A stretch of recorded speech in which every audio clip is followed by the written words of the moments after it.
Alléluia. Et Hosanna, et Hosanna,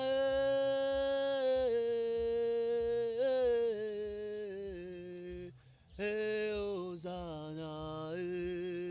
Helodiam el fado sati vakim, delodi fahim el vano soi, calde vanis elo zakim el teno zoida abba. Béni valte ou soi, béni sois-tu Père, toi qui es le véritable Dieu, toi qui es l'alpha et l'oméga, Seigneur. Je te bénis, toi qui permets à ce que je sois là pour parler, Seigneur, de ta part. Convainc, Seigneur, chacun du péché, de la justice et du jugement, Seigneur, pendant que je serai en train de parler de ta part. Au nom de Jésus-Christ, Amen.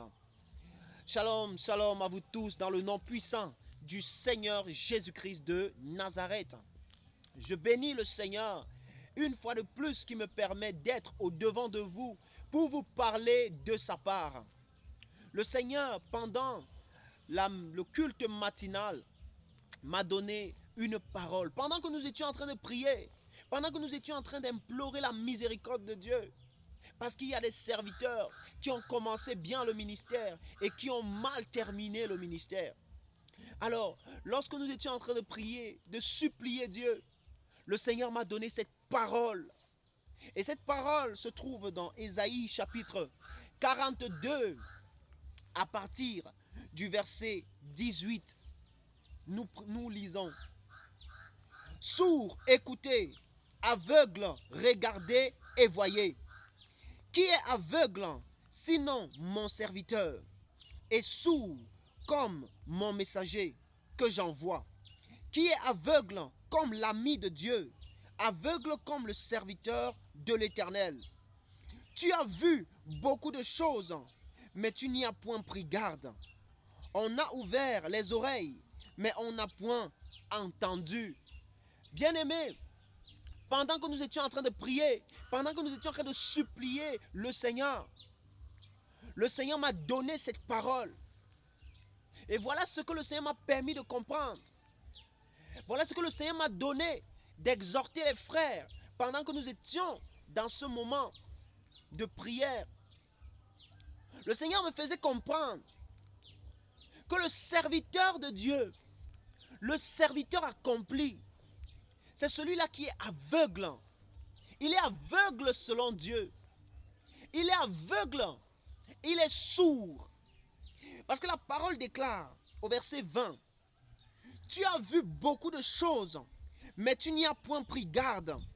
On a ouvert les oreilles, mais on n'a point entendu. Ça veut dire que le serviteur de Dieu accompli, c'est une personne qui ne voit pas les choses comme vous voyez. Il ne voit pas l'argent. Il ne voit pas le matériel. Il ne voit pas les maisons. Même si quelqu'un vient lui proposer de l'argent, les terrains, les maisons et tout ce qu'on peut bien connaître sur la terre, le serviteur de Dieu ne voit pas ça parce qu'il est aveugle. Le serviteur de Dieu n'entend pas les paroles de séduction parce qu'il est sourd selon Dieu. Oui, le Seigneur me faisait comprendre que pour être un serviteur qui va finir le ministère dans la présence de Dieu, il faut être aveugle, il faut être sourd selon Dieu. Parce que si tu n'es pas aveugle, lorsqu'on viendra te proposer de l'argent, lorsqu'on viendra te proposer les terrains afin de corrompre l'évangile, tu vas voir ces terrains, tu vas voir cet argent et tu vas t'en approprier. Et là, tu vas commencer à prêcher les choses que les gens veulent entendre. À cause que tu as les yeux charnels, la convoitise des yeux. Oui, tu vas commencer à prêcher des choses parce que tes yeux voient de l'argent. Parce que tes yeux voient des terrains, des maisons qu'on te propose. Parce que tes oreilles ont entendu qu'on va te donner des bonnes choses. Alors tu vas tomber dans le péché. Tu vas te compromettre. Tu vas commencer à vivre dans une vie d'immoralité. sexuelle.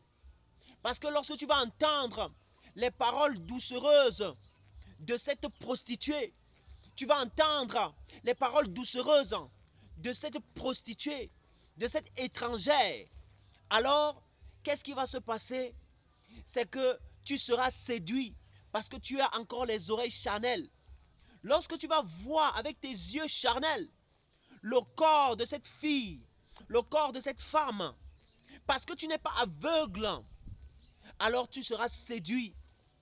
Et le Seigneur me faisait comprendre que on ne peut pas faire le ministère, on ne peut pas servir Dieu si on n'est pas aveugle selon Dieu, si on n'est pas sourd selon Dieu. Tu ne peux pas faire l'œuvre de Dieu. La parole de Dieu dit, sourd écoutez, aveugle regardez et voyez.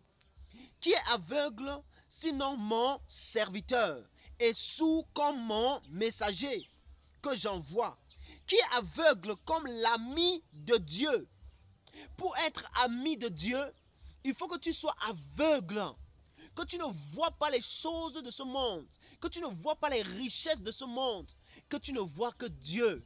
Que Dieu soit ton héritage, que Dieu soit ta bénédiction, que tu n'entendes que les paroles de Dieu, que tu n'entendes que les paroles de Dieu dans tes oreilles.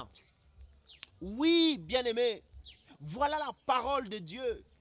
Voilà ce que le Seigneur m'a révélé pour finir le ministère, pour réussir dans ton ministère, pour qu'un enfant de Dieu commence bien l'œuvre de Dieu et achève jusqu'à la fin. Il faut que celui-ci ou celle-ci soit aveugle et sourd selon Dieu. Sinon, mon frère, ma soeur, tu ne réussiras pas. Sinon, mon frère, ma soeur, le diable te déviera de ton chemin. Voici ce qui s'est passé lorsque le Seigneur Jésus-Christ était dans le désert. La parole de Dieu dit dans Matthieu chapitre 4, la parole de Dieu nous dit ceci. À partir du premier verset. Alors Jésus fut amené par l'Esprit dans le désert pour être tenté par le diable. Après avoir jeûné 40 jours et 40 nuits, il eut faim. Le tentateur s'étant approché lui dit, si tu es fils de Dieu, ordonne que ces pierres deviennent des pains. Jésus répondit, il est écrit, l'homme ne vivra pas de pain seulement, mais de toute parole qui sort de la bouche de Dieu. De toute parole qui sort de la bouche de Dieu. Ça veut dire que Jésus était un sourd selon Dieu. Il était sourd. Ce que le diable était en train de lui dire ne passait pas dans ses oreilles. Il était sourd. Amen.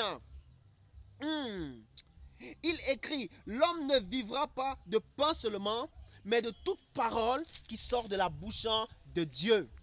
Le diable le transporta dans une ville, dans la ville sainte, le plaça sur le haut du temple et lui dit, si tu es fils de Dieu, jette-toi en bas car il est écrit, il donnera des ordres à ses anges à ton sujet et ils te porteront sur les mains de peur que ton pied ne heurte contre une pierre. Jésus lui dit, il est aussi écrit, tu ne tenteras point le Seigneur ton Dieu. Amen. Tu ne tenteras point le Seigneur ton Dieu. L'orgueil de la vie. Ça veut dire, tu te tiens là, dès qu'il va tomber, on commence à applaudir, on acclame le grand serviteur de Dieu. Oh, Jésus n'était pas dans ça. Jésus ne cherchait pas les acclamations des hommes. Jésus cherchait l'acclamation du Père seul. Amen. Oh, Jésus. Il a encore écrit, le diable le transporta encore sur une montagne très élevée, lui montra tous les royaumes du monde et leur gloire, et lui dit, je te donnerai toutes ces choses si tu te prosternes et m'adores. Jésus lui dit, retire-toi Satan, car il est écrit, tu adoreras le Seigneur ton Dieu et tu le serviras lui seul. Tu adoreras le Seigneur ton Dieu et tu le serviras lui seul. Jésus n'a pas vu ses richesses, il n'a pas vu toute cette gloire que Satan était en train de lui présenter. Amen. Il était un aveugle. Il était un aveugle selon Dieu. Amen. Et Jésus-Christ a réussi le ministère. Il a réussi son ministère parce qu'il était un aveugle selon Dieu et un sourd selon Dieu. Amen. Et c'est ce que le Seigneur nous demande de pratiquer aujourd'hui. Si tu es encore aveugle, si tu es encore charnel, si tu as encore les yeux charnels, si tu as encore les oreilles charnelles, tu dois faire cette prière avec moi. Tu dis, Seigneur Jésus-Christ, perce mes yeux charnels, perce mes oreilles charnelles, afin que je ne puisse voir que ce que tu me montres, afin que je puisse entendre que ce que tu me dis. Je te le demande, Père, au nom de Jésus-Christ. Amen. Si tu as fait cette prière avec moi, tu es béni, mon frère. Et continue dans cette prière et le Seigneur te visitera encore plus. Shalom, shalom à tous dans le nom puissant de Jésus-Christ. Amen.